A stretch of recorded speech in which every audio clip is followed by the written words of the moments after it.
Hi to everyone. Welcome to RCV revision time. Okay. So the first about the Hamlet. Okay. Hamlet dramatizes Prince Hamlet gradual descent into a madness.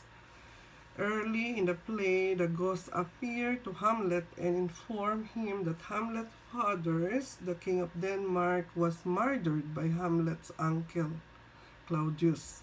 Hamlet isn't sure that he believes the ghost and set about uncovering the truth. Hamlet make himself appear crazy to detect suspicion.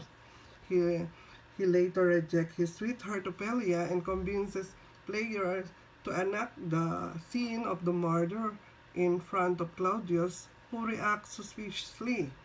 Hamlet attempt to kill Claudius result in the death of Ophelia's father's Polonius, and Claudius sent Hamlet to England expecting him to be killed upon arrival. But Hamlet cleverly escapes and stumbled upon Ophelia's funeral. And then Claudius arranged a duel between Hamlet and Ophelia's angry brothers Laertes. Gertrude drinks from a poisoned goblet that was intended for Hamlet, and Laertes and Hamlet each deal a poisoned blow to the other. In the end, Hamlet kills Claudius, avenging his father. Okay, so that's about the Hamlet. Then just read and watch the following character with information like Hamlet, the Prince of Denmark, the title character and the protagonist about the 30 years old at the start of the play. Hamlet is the son of Queen Gertrude and the late King Hamlet and the nephew of the present King Claudius. Next character is Claudius. Claudius is the King of Denmark, Hamlet's uncle, and the play protagonist. The villain of the play, Claudius is a calculating and ambitious politician. Next, Gertrude, the Queen of Denmark, Hamlet's mother. Recently married to Claudius, Gertrude loves Hamlet deeply. But she is a shallow, weak woman who seeks affection and status more urgently than moral or truth. Then next is Polonius. Polonius, the Lord of Chamberlain of Claudius' court, a famous conniving old man. Polonius is the father of Laertes and Ophelia.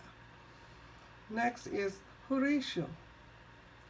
Horatio is the Hamlet's close friend who are studied with the prince at the university in Wittenberg. Horatio is loyal and helpful to Hamlet through the play. After Hamlet's death, Horatius remained alive to tell Hamlet's story. Okay, then Ophelia. Ophelia's Polonius' daughter is a beautiful young woman with whom Hamlet have been in love. Ophelia is a sweet, innocent young girl who obeys her father and brothers. Laertes dependent on man to tell her how to behave. She gives to Polonius' scheme to spy on Hamlet. Even in her love into madness and death, she remains maddeningly singing song about flowers, and finally drawing in the river amid the flower garland she gathered. Next is Laertes. Okay, Laertes, Polonius' son and Ophelia's brother, a young man who spent much of the play in France, passionate and quick to action. Laertes is clearly and foil for the reflective Hamlet. And then next is Pontibras. Pontibras, the young prince of Norway, whose father, the king, also named Pontibras, was killed by Hamlet's father, also named Hamlet. Now Pontibras wishes to attack Denmark to avenge his father's honor, making him another foil for Prince Hamlet.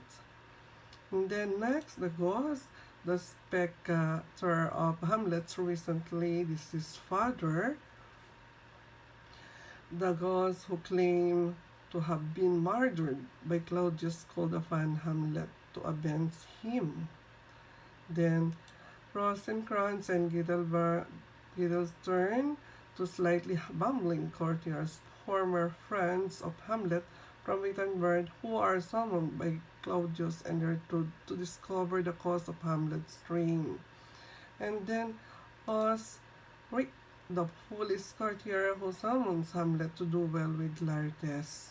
And then Boltman and Cornelius, the courtier who Claudius sent to Norway to pursue the king to prevent Fortibras from attacking.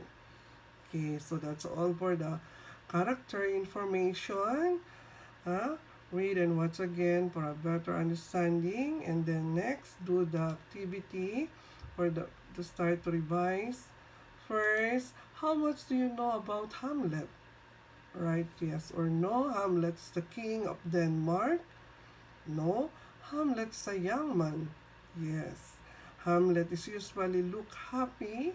No. Ophelia loves Hamlet? Yes. Hamlet's friends are worried about him? Yes. Next activity, Claudius is about the character Hamlet's uncle. Okay, Hamlet's father was a king of Denmark. Gertrude is a Hamlet's mother. Hamlet's father died a short time. Hamlet is still wearing a black clothes. Gertrude married Claudius a short time ago, and Hamlet can't forget his father's death. Next, for the character, Horatio is the Hamlet's friend. He sees a ghost with Bernardo and Marcellus. Then Claudius is the new king of Denmark, and he is the brother of Hamlet's father. At the beginning of the play, Hamlet loves Ophelia. Okay. So that's all for the Hamlets. Next, revise the story, revise the Merchant of Venice. Okay. About the Merchant of Venice, is Antonio, the merchant of Venice, lent 3,000 ducats, money used at the time, to his friend Bassanio to help him charm the rich and beautiful Portia of Belmont. But Antonio's own money is invested in business project, so he borrowed the money from Shylock, a Jewish money lender. Shylock lent him the money but says that if he does not pay it back at the right time, he can take a pound of Antonio's less. Portia's father, he demands that she marry the man who makes the correct choice when presented with the three caskets made of gold, silver, and lead. Bassanio's correctly chooses led his friend Graciano Marcia's marries Portia, lady in waiting, Nerissa at the same time. News arrived that Antonio's ship have been lost and he is unable to pay his debt. Shylock takes him to the court. Unknown to their husband, Portia disguised herself as a young male lawyer working for Antonio. Nerissa as a clerk. Then Portia's clever defense in the Shylock can be his bound and blessed, but can't take any Antonio's blood. The Duke pardons Shylock on the condition that he gives half of his money to Antonio and half to the state. Antonius agreed to give up his claim if Shylock converts to Christianity and leaves his property to his daughter Jessica, whom he has disinherited for running away with her lover Lorenzo. Portia and Nerissa then assert their power over Bassanio and Graciano with tricks involving rings that the men have promised never to part with. Finally, there is a good news about Antonio's ship. Okay, so it's about the Merchant of Venice. Then, just look also the character with the information. Character from the Merchant of Venice. Look at the picture. Antonio is the merchant. mentioned in the title of the play. A dominant characteristic of the character are melancholy and cruelty. Rails against Shylock shows an anti-Semite belief and insists Shylock convert to Christianity. He risked the entirety of his fortune hmm, for a overseas trading venture agrees to potentially dangerous from Shylock. Next, Portia is frustrated, beautiful, desired, intelligent, victorious, heroic, and witty, cunning, and devious. Okay, next is Basciano. Basciano, a gentle of Venice and kinsman and dear friend of Antonio, Bassanio's love for the wealthy Porcias led him to borrow money from Shylock with Antonio as his guarantor. An effectual businessman, Bassanio nonetheless proves himself a worthy suitor, correctly identifying the casket that contained Portia's portrait. Okay, next is Shylock, a successful Jewish moneylender tormented for religion and greed lend Antonio money. Next character, Jessica. Jessica is the daughter of Shylock. She is a very beautiful, wise, and charming girl with strong sense of humor and poetical nature. And then next is Graciano, a served as comic relief in areas. He's given unnecessary speech and chattiness. He drank too much, behaved rudely and insensitively. Next is Nerissa. Nerissa is waiting maid of Portia, but more of companion than maid servant. And last is Lorenzo. Lorenzo is a young man who someone is successful capturing the heart of Jessica's daughter of Sherlock. So that's all for the information of the following character. Then next, do the activity. Okay, the play's more perverse or problematical character is Shylock. The chief figures in the main plot are Antonio and Shylock.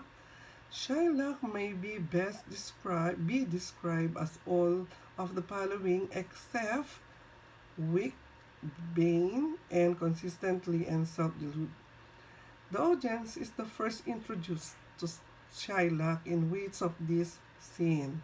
Borrowing scene. Then Antonio has inspired us animosity in Shylock because Antonio has a brought down Venetian interest rate. Then next, evidence of Jessica's generosity is her giving a ducat to Lancelot. Both Graciano and Lorenzo admire Jessica's personal beauty. The details of the development are planned by Jessica, and he is a dreamily meditative nature and enjoys the beauty of music, moonlight. The character described is Lorenzo. And last, this young man is characterized by high spirits, a sense of humor, a speech full, an infinite deal of nothing is Graciano. Okay. Then, in 1-3, Shylock pretend to be absent-minded by the length of the bond negotiated. And Portia is able to save Antonio but accusing Shylock of attempted homicide. As it turned out, the key to breaking Shylock's bond is the word flesh. Okay, so that's all activity for the Merchant of Venice. Then, homework, revise again and again Hamlet, The Merchant of Venice, references, notebook, books, booklet, the video, and the revision sheet. So, that's all. It's time to read again the story.